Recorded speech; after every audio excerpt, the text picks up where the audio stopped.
Have you ever had that feeling where something is just off? Like the world has shifted ever so slightly, and you're the only one who notices? That's how my night began, and I should have listened to that nagging voice in the back of my mind. But I didn't, and now I'm not sure I'll ever be the same. I met him, let's call him Chris, on one of those dating apps everyone seems to be using these days. His profile was nice enough. Good job. Witty bio, pictures that showed he liked the outdoors. We chatted for a few days. Nothing too deep, just the usual getting to know you small talk. When he suggested meeting up for dinner, I agreed. Why not? We decided on a cozy Italian place downtown. As I walked in, I spotted him immediately at a corner table. He stood up, smiling, and I have to admit, he was even more handsome in person. Tall, with warm brown eyes and a strong jawline. He pulled out my chair for me, a gentlemanly touch I wasn't used to. "You look lovely," he said, as I sat down. "Even better than your pictures." I blushed, smoothing my dress. "Thank you. You clean up pretty well yourself." The waiter came by with menus, and we ordered drinks. A glass of red wine for me and water for Chris. "I don't drink," he explained, "but please enjoy yourself." We fell into easy conversation as we looked over the menu. He asked about my job, and I told him about my work as a graphic designer. He seemed genuinely interested, asking thoughtful questions. When I turned the conversation to him, he spoke passionately about his role as a software engineer. "I love the challenge of it," he said, leaning forward slightly. "Taking complex problems and breaking them down into solvable pieces. It's like a puzzle." I nodded, sipping my wine. "That sounds fascinating. I can see why you enjoy it." As we ordered our meals, I felt myself relaxing. This was going well. Chris was charming, intelligent, and easy to talk to.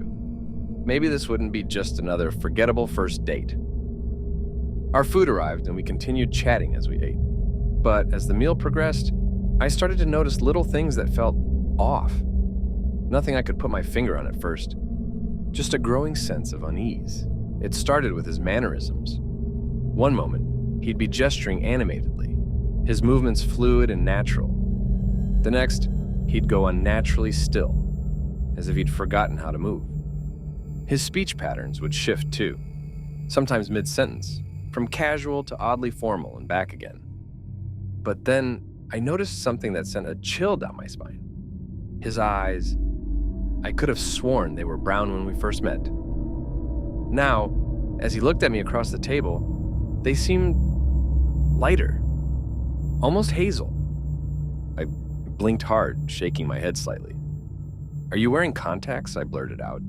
He tilted his head, a quizzical expression on his face. "No, why do you ask?" I hesitated, suddenly feeling foolish. I thought your eyes looked different for a second there. Must be the lighting." He smiled, but it didn't quite reach his eyes. "Must be," he agreed, a little too quickly. As the evening wore on, my unease grew. His laugh changed, becoming higher pitched than before. The way he held his fork shifted from right-handed to left and back again. "Is everything all right?" I asked, unable to keep the concern from my voice. He blinked, and for a moment, his face was completely blank. Then that charming smile reappeared. "Of course. Why do you ask?" I hesitated. "You just seemed distracted." "Oh, not at all," he said, reaching across the table to take my hand. His touch was cold, and I had to resist the urge to pull away. "I'm completely focused on you." The way he said it made my skin crawl. There was hunger in his eyes, but not the kind you'd expect on a first date. This was something darker, more primal. I cleared my throat, suddenly uncomfortable. "So, tell me more about your family. Any siblings?" He tilted his head, considering the question. "Family, yes. I have a sister." "Oh, older or younger?" He blinked rapidly, as if processing the question. "Younger. Her name is Sarah." The hesitation in his voice made the hairs on the back of my neck stand up. Who pauses before saying their sister's name? I pressed on, desperate to maintain some semblance of normal conversation. "And what does Sarah do?" "She works in a hospital," another pause, "as a nurse." With each response, my unease grew. His answers felt rehearsed, like he was pulling details from someone else's life rather than his own. I found myself watching him more closely, noticing things I'd overlooked before. His features seemed to shift subtly when I wasn't looking directly at him. A different angle to his jaw, a slight change in his posture. Was I imagining things? "Is everything all right?" he asked, noticing my distraction. "You've gone quiet." I forced a smile. "Just a bit tired, I guess. Long day at work." He nodded, but his eyes narrowed slightly. I had the unsettling feeling he knew I was lying. "Perhaps we should get the check," he suggested. "We could go for a walk, get some fresh air."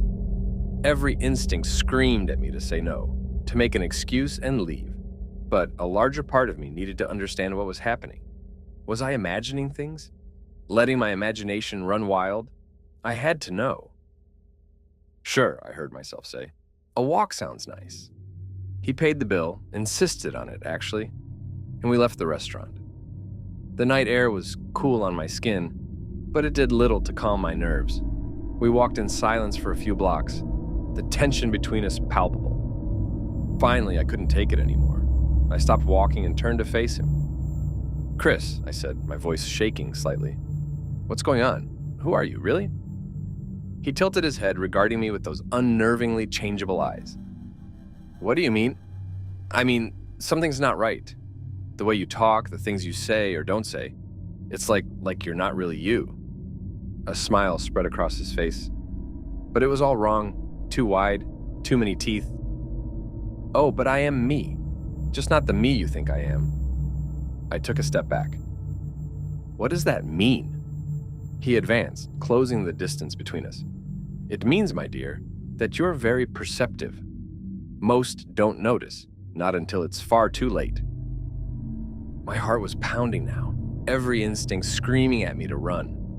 But I was rooted to the spot, unable to look away from his shifting features. "Notice what?" I whispered. He leaned in close, his breath cool against my ear. "That I'm not like you. Not human. Not really." I jerked away, stumbling backward. "What are you talking about?"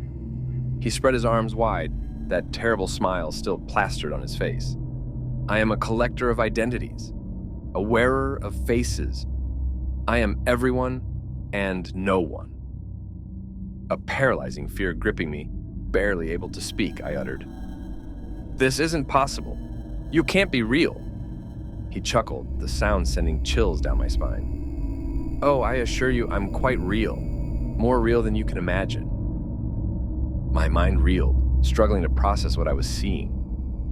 Why are you doing this?" It replied with that terrible smile. "Because it's what I am. What I've always been. I move through your world, taking on new identities, new lives, and tonight, I'll take one more." I shook my head, desperately trying to deny what I was seeing. Before my eyes, his features began to blur and shift, like wax melting and reforming. "This isn't possible. You're lying. Or I'm hallucinating." "Oh, it's very possible," he said, his voice changing, becoming higher, more feminine, "and very real." I watched in horror as his entire form rippled and changed. In moments, a woman stood before me, blonde, petite, with a smattering of freckles across her nose. She looked vaguely familiar. "Do you recognize her?" Chris, or whatever it was, asked, using the woman's voice. "You should. She was quite taken with me last week. Such a shame it didn't work out." Another ripple, another change.